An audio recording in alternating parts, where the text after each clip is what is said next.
otu gbanụgbanụ nke sitere ụlọ ọrụ steeti ya na-ahụ maka ọdịmma ụmụ nwanyị na ụmụaka nakwazi ndị ogbo ha nke ụlọ ọrụ ọcha brigade agagoni wee nwụchikọ ndị dịgasị iche iche na-arịọ arịrịọ n'okporo ụzọ dịgasị iche iche dị 50 n'ọnụọgụ nakwazi ụmụaka na-ebugharị ihe tosiri ịnọgasị n'ụlọ akwụkwọ ndị nke anwụchikọrọ n'Ọka nakwa ebe ndị ọzọ dịgasị iche iche. Ya bụ amụma dịka ndị ọrụ gbanụgbanụ si wee kwupụta bụ iji nnọọ wee hụ na ndị a bụ ndị nke na-emetọsị gburugburu steeti a bụ nke ga-abịazi n'isi njedebe iji wee nyekwuzi aka napụta ụmụaka ndị a ka ha wee nwee ike lachi ya azụ n'ụlọ akwụkwọ iji wee mezuo ebumnobi ọchịchị enwere ugbu a na Anambra steeti. Ka Blessing Uchendụ kọtọpụrụ gị akụkọ a.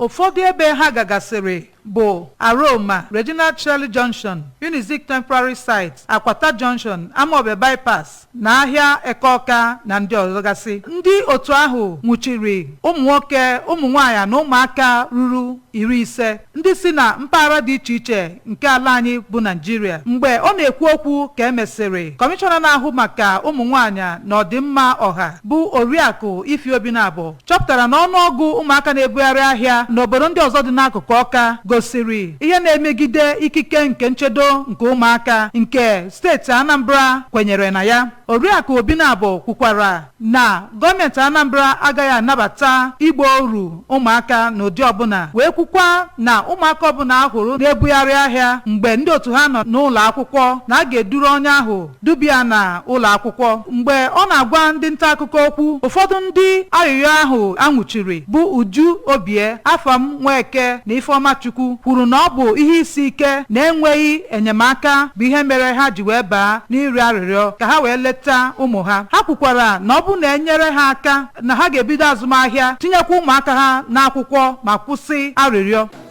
Ihe gazi Nsụka ime ị gara ịyọ ayọ na Nsụka enwe onye shigarụ onye ada afụ ụzọ ka ihe ọ ga-arụ onwe ihe ọ dị ka onye ọ ga-arụ enwe ọkụ ihe ọdụ m ka onye shigarụ onye ada afụ sọsọ ihe ayọ enwe nke mana icheta mụrụ gụnwa na onwe ihe ma ọ dị ka onwe ihe ga-arụ agụrụ m ka m taji ịlụ banye egwu skuulu ọnụọkụ dịrị mma ma ọ na-aga ije na ma ha nọkọta n'ụwa ka m bịa anyị ma asịgo na Chineke ya eme ebere otu ụbọchị si na nwuche ya binie. Ụfọdụ ndị na-agafe bụ Maazị Dozie Obiọnwụ, Emeka Adịene kelere gọọmenti Anambra na mbọ ha na-agba iji wee gbanwee ọnọdụ isi obodo steeti a bụ Ọka, wee gwakwa ha ka ha gaa n'iru hụ na mgbanwe ahụ bụ ihe ga-adịgide wee hụ na azọpụtara ọdịnihu ụmụaka.